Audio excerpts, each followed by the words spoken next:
Please uh, talk about your professional journey.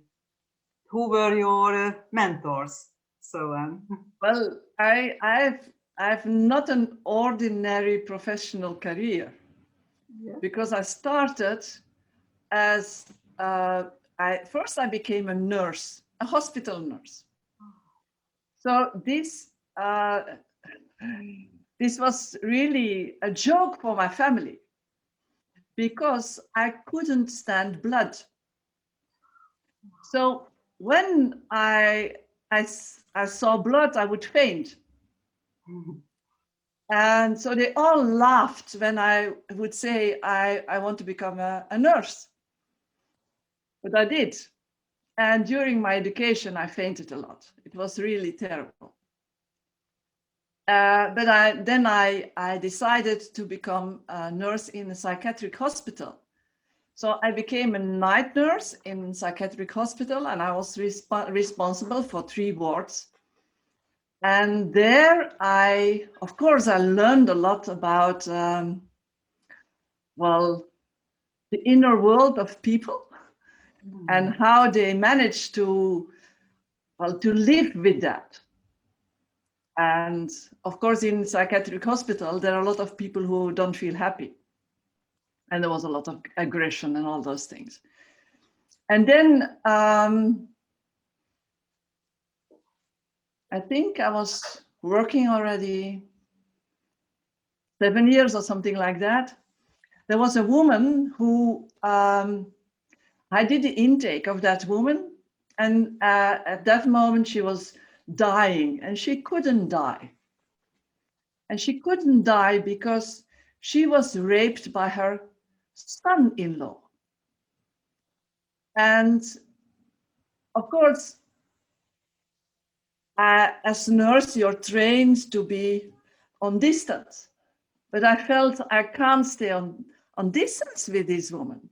So I took her in my arms and I just was I made her feel calm, and she died in my arm.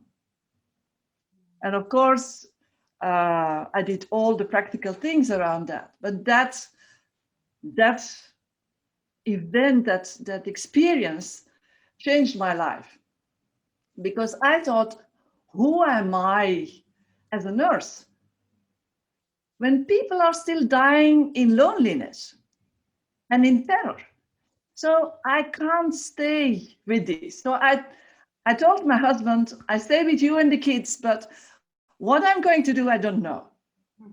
So then the next step was spiritual guidance. So at that point, I went to, I have a Catholic background. Uh, and at that moment, I went and I was searching. And so I thought, okay, who is helping people to get peace with their life at the end? So these are hospital chaplains or, yeah, spiritual workers do that. So then I went to the seminary, and I was in Belgium, in Flanders, the first woman who did the whole education of a priest. And there I found, of course, when you read the New Testament, you see a lot of stories about being fair and what is good, what do you owe to people, what is correct in relationships. And that really touched me each time. And so then I became a hospital chaplain in a hospital with people with multiple sclerosis. And there I found that a lot of people had severe trauma in their childhood. And when this trauma was reactivated, they became re-traumatized. And what happened? Then they created an autoimmune disease. So this was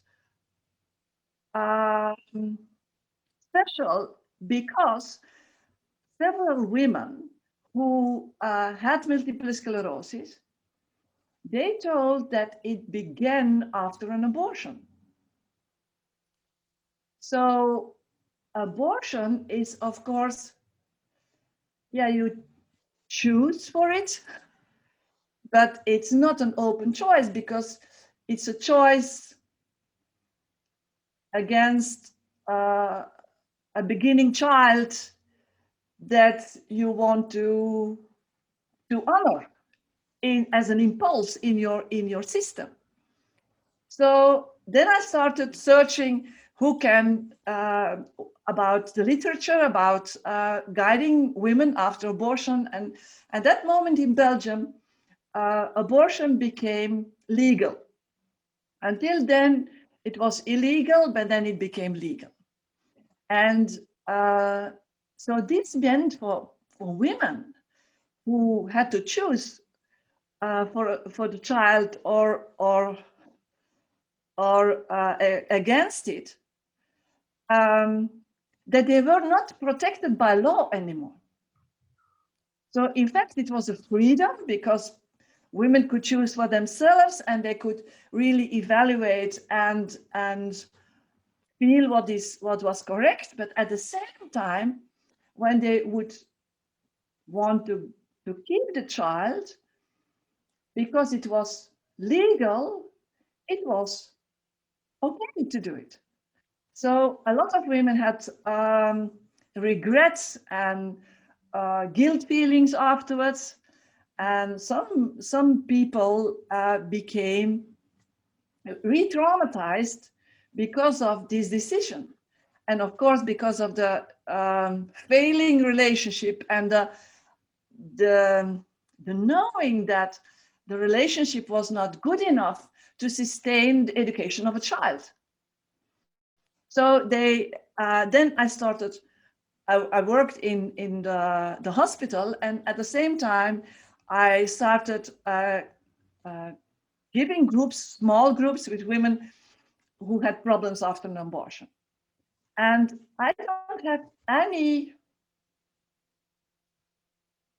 I'm not pro or contra abortion. I know, okay, this happens, and it happened before too. But how can we help people to deal with these important issues? And then for the education of my chaplaincy, I did a CPE training, clinical pastoral education. And during this CPE training, I first heard about contextual thinking, contextual therapy. And I remember the place where I was when we had a seminar about it. I remember that my heart was full of joy, and oh, there is thinking about this. So there is something that, okay, I can learn about it, and we can see. And then after that training, I Notch came to Antwerp. And so I went to the conferences, and I did a whole education about contextual pastoral care in that way. And even I became a supervisor, and during 1.5 years, I was supervisor for the training in contextual pastoral care. So this whole thing, for me, it was really, yeah, like water in me that is, yeah, like spring. It comes up because, yes, I feel this is a way of thinking. This is a way of living. This is a way of doing justice. And I more and more understood myself because, of course, I went to my family, I heard the stories, I did a whole work about myself. With my husband, we went in contextual therapy for the relationship. So there was a lot of things around that. So it became the basics of my way of living. And then I still, for me, it was a good way of thinking, but in the direct contact with my parents and my siblings, it didn't work. I could think about it beforehand. Before, for example, we had a reunion, family reunion, and each time I would become enormous angry, and I would disturb the thing, and I would know beforehand I'm not going to do that. I'm okay with everything that is there, and it didn't work. So, of course, when you say this is the way I look at life, but it doesn't work, there is a conflict in yourself. Yeah. So this was for me that anger in me, that I couldn't think of it, I couldn't get it away, I was ashamed about it, and because it hurt people and hurt my family and my children, my parents. So how can I get rid of it? And how stay fair with myself and with others? So this was a big challenge. And of course, I did a PhD. I went to the university. I became a theologian. Then I did a PhD about why don't we behave ethically correct as professionals? Sometimes, not all the way. Of course, mostly, well, often we are correct with each other, but why not? What happens? So I did qualitative research. So I was, there were chaplains who recorded their guidance with people. And then I asked them afterwards what went good, what went bad. They took 10 recordings, and then what was the best, what was the baddest, what did you do differently in a good counseling and in a bad counseling. So I all made criteria for that, and so it was a huge amount of work. And at the end, I saw that we are on the right track, and then we are open, we use all our skills, we do everything that we ought to do, or we are in a defensive track, and then we do a lot of things that are not in the counseling books. So it means we are talking bad about other people. We have coalitions. We don't listen. We are diagnosing. We think, well, and I discovered that it was, or we are on the right track, or we are on the bad track. And then it was nearly the end of my PhD. My mentors, and okay, in that PhD, the philosophers that were guiding me were Martin Buber and Emmanuel Levinas, and the practical thinkers are Notch, and also Dutch one Cuvelier, who are very good in relational fairness. So then I was with a loop. I was looking in one dialogue, one counseling session, where it really went wrong. And what happened there, we took all our theoretical background, psychoanalytic, systemic, contextual, all the things that we knew, and we couldn't find it. These were all hypotheses. And then I found a book that was sent to me, and the person said, when your brain gets in stress, you do things that are not convenient. And what happens, in fact, is that my alarm system is all the time alert that the things that happened to me before would not happen again. So then the whole way of looking at, oh, in fact, my brain can from one moment to another switch from the, what we could say, the growth modus, the good feeling, to the stress mode. And then I found out why it switches. And it switches because of signals, visual, auditory,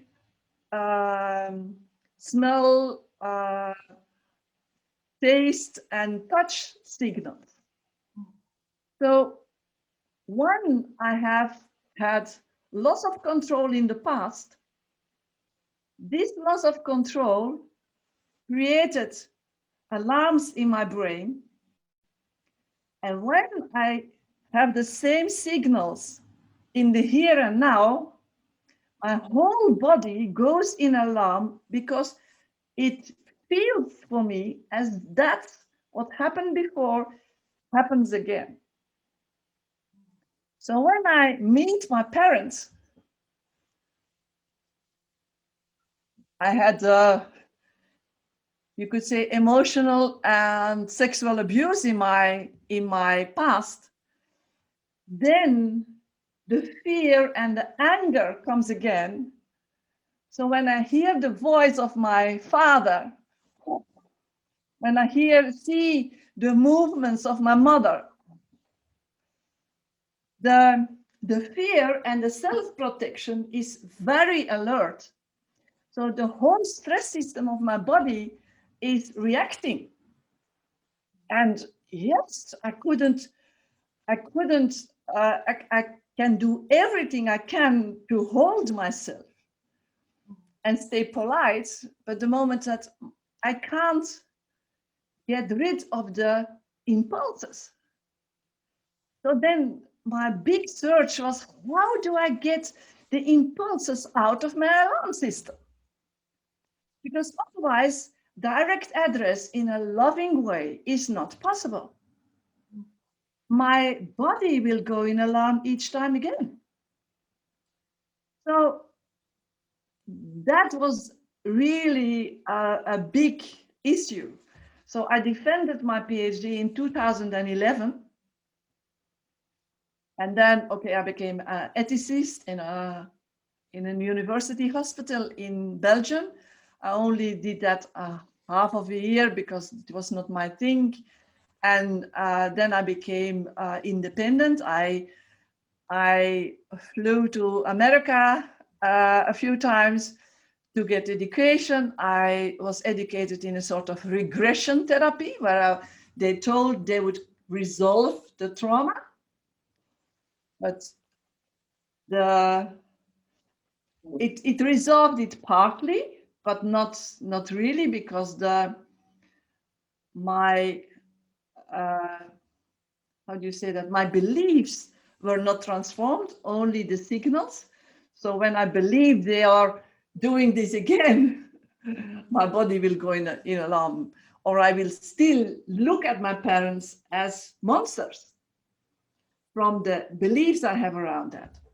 So then I found another way, a way to to transform the subconscious. And I have been teaching this method. It was an American method for about 5 years. And then in my life, everything came together.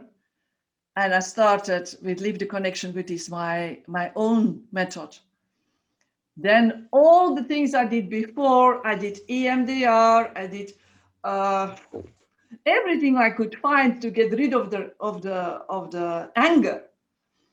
And then now, when I created several workshops, and now that I did them, I can transform my impulses, all of them.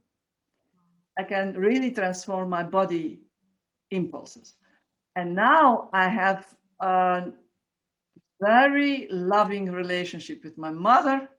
My father died in the meanwhile, but there is no impulse anymore to be angry. And that is really, for me, that is a miracle. And it's recent, huh? So I can say, okay, this has taken another 4 years to find all the things that made me so angry. So therefore, I think, and I'm so glad with Catherine Ducommun-Notch, because she has feeling of this subconscious impulse. She knows that when I read the book of contextual thinking with her, in the beginning, she says, she talks about that she didn't protect the child from falling because there was no impulse, and it was destructive entitlement that made her not help the child. And this is, so she knows it is impulse driven. So I think we need to add to contextual thinking the regulation of the impulses.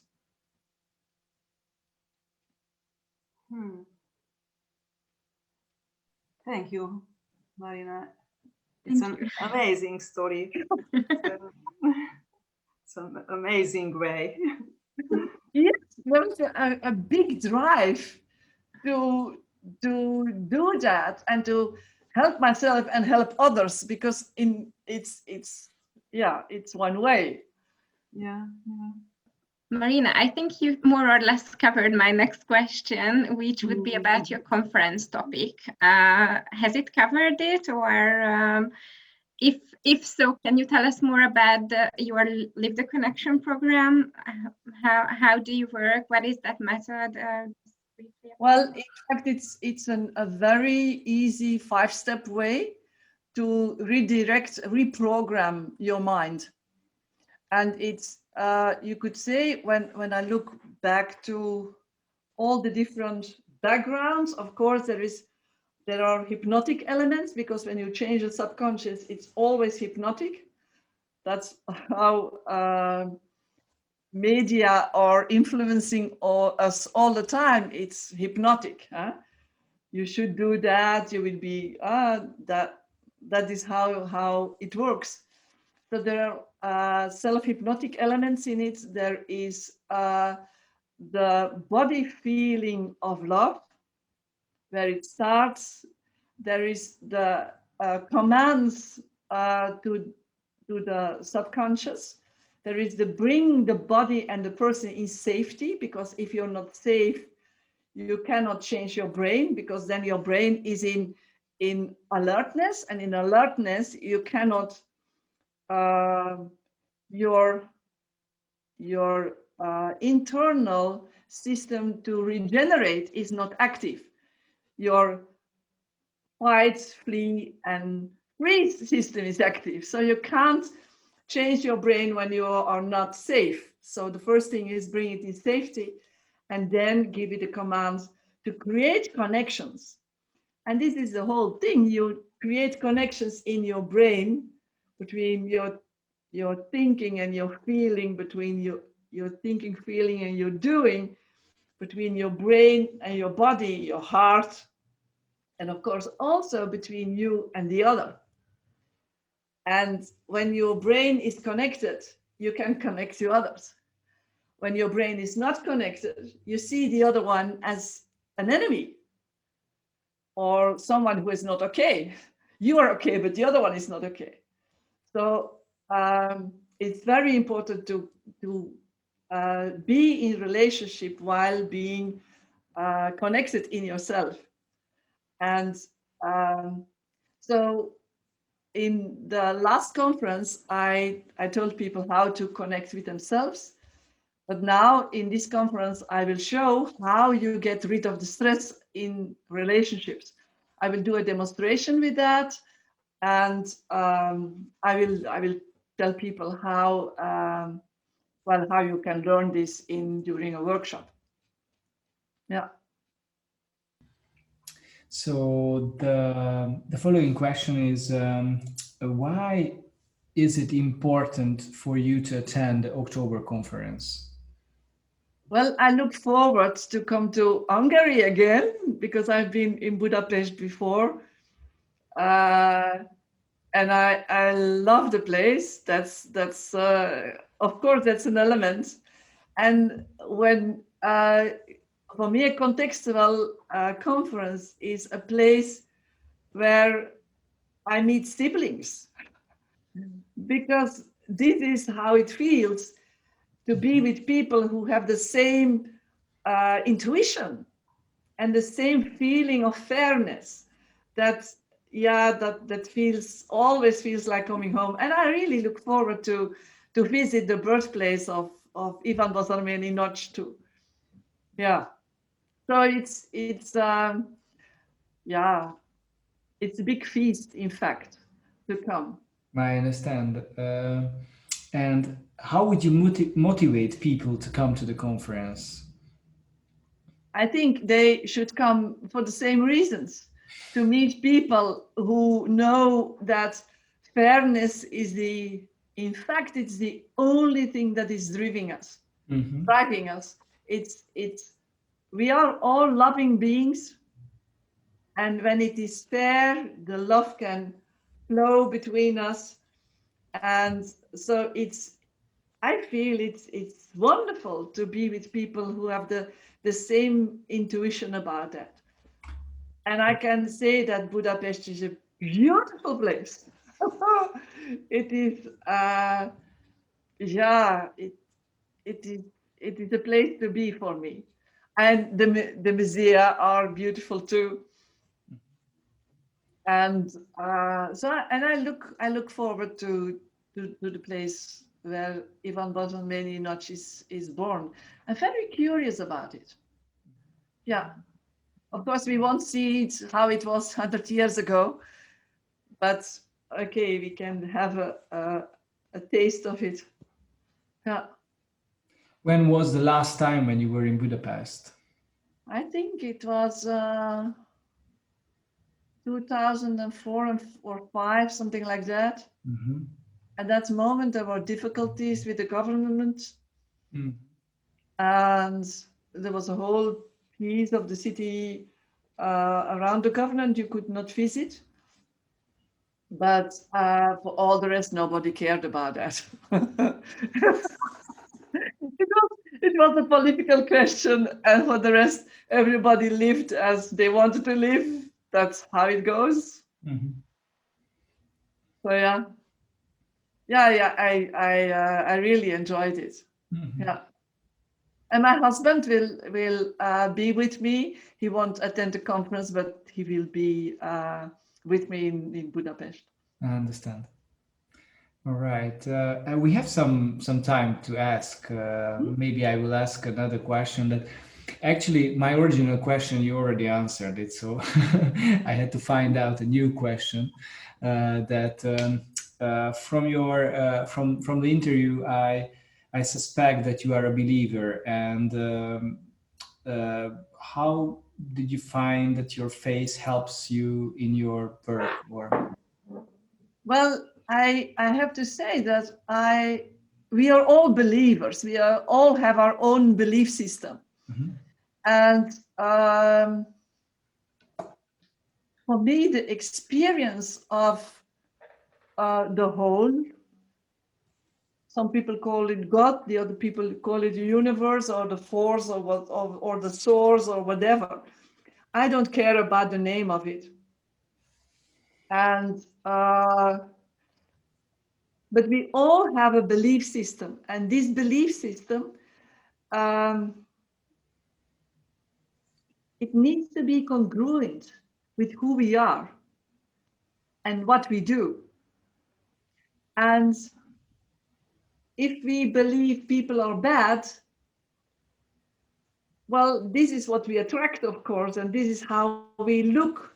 These are the glasses through which we look at life. So then we have to change that in order to be happy and to construct together a society that is good for everybody to live in. So in fact, I'm a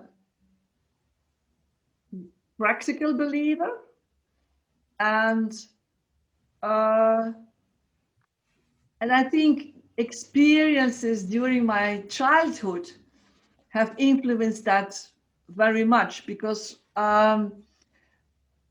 what I saw with other people too, that when you have experienced things that are really not okay, you know inside that it's not okay. So you and of course when there is abuse and things like that, there is a screen between you and the outside world, because you have to keep it secret and you can't talk about it. But the other side of that is, okay, you don't have contact, that you don't have the same fluent contact with the outside world, but you do have contact with the source, because you know inside it's not okay that this happens. So the experience of the source can be very strong for people who had adverse childhood experiences. And that is a source of help that you have and that makes you seeking. So for me, this source has always had the name God, because that was my cultural context. And although I worked with the church as a hospital chaplain, I don't feel connected with the organization, church organization anymore, because it has so much denigrating elements in it. The practical way of creating community is often not a way that is inclusive. While I think when you see there's only love that is driving us, that is very inclusive. So that's a way of living faith and my beliefs, because my beliefs are that everybody is very important in this whole puzzle of life, and we need to be very inclusive. And that's Notcha, because he brings people who can't talk and can't be with each other anymore together in a way there are no monsters. Thank you very much. Just the last question. Do you have 5 minutes maybe, or 3 minutes to answer? Okay. Yes. Actually, my family, one part of my family lives in Brussels, and my grandma's brother went to Brussels, and he married a Baskian girl. So actually, the kids were born in Brussels, but the parents came from different countries. And I also used to work in Brussels for 3 months, and I experienced that also in Belgium. It's a very society is a very mixed and rich culture society from all over the world. And also there are the Flamans and Wallons. And what do you think about the contextual approach helps people to understand also nation-wise or society-wise, so not just couple-wise or not just family-wise? Yes, I think that contextual thinking is a way, well, the multi-directed partiality is a way of constructing families that come from different cultures. If you have the openness, and of course, if you're not in the stress mood, because when you're in the stress mood, you go back to only my culture is the right one and yours not, huh? But if you're in the growth mode, then I think contextual thinking is the best way of looking at living together, because you can say, okay, you think it in another way around, but still I respect you and I see you do the things differently. But still, okay, as long as we as there is respect, there is no problem. But stress is the big issue, because when you're in stress, you can't respect. Thank you very much for to answering the additional questions as well.